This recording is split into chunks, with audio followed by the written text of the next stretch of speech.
I remember the silence more than the faces. That split second when every breath in the room hesitated, like the truth had just walked in and no one knew where to sit. My wife's cousin dropped her spoon. Her mother's lips parted, searching for denial. And the man standing beside my wife, the one she said was just a colleague, forgot how to blink. That's when I knew. This was the moment I had engineered.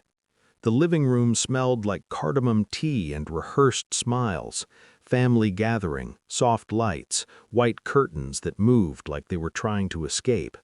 Everyone sat in a polite semicircle, judgment dressed as concern. My wife was beside me, knee barely touching mine, playing the role perfectly, calm, devoted, innocent. I sat still, too still. Stillness can be louder than rage. My hands rested on my knees, my spine straight, my eyes steady. I didn't come to scream, I came to finish something. The pain didn't start that day, it had been fermenting for months, quietly. Late nights, passwords changed, her phone always face down like it was ashamed of itself. She smiled at me the way people smile at strangers they no longer want to know deeply. She didn't pull away physically, that would have been merciful. She pulled away strategically. Gaslighting is a slow poison. You don't notice it killing you until you start apologizing for bleeding. I questioned my instincts, my memory, my worth. She mastered the art of calm denial, and I mastered the art of observation. I remembered when we used to talk in the dark, not because we were hiding, but because we trusted each other enough to be unguarded. She used to trace circles on my arm while telling me her fears.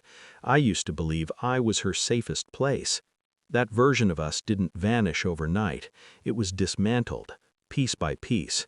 The first clue was a receipt she forgot to delete. The second was a name that appeared too often in casual sentences. The third was the way he avoided eye contact the one time we met, like a thief inspecting the lock he'd already picked. I didn't confront her. That's what weak men do when they want relief instead of justice. I waited. I collected. I learned. Screenshots, timelines, voice notes, hotel confirmations disguised as work trips. Patterns don't lie. People do. I watched her lie with surgical precision, and I let her believe she was winning. Revenge isn't loud when it's done right. It's inevitable. I suggested a family dinner, her idea of safety, witnesses, respectability. She invited him herself, said it would be nice for everyone to meet properly. I almost smiled. When the tea was served and the small talk peaked, I stood up, not abruptly, calmly, like a man about to give a toast. "I've been thinking about honesty," I said. My voice didn't shake. "About how families survive on it." She stiffened, barely noticeable, but I noticed everything now. I looked at him first, the affair partner, not with anger, with curiosity. "Do you want to tell them?" I asked softly, "or should I?" He laughed, nervous, a reflex. My wife opened her mouth, too late. I placed my phone on the table, screen lit, messages visible, dates undeniable.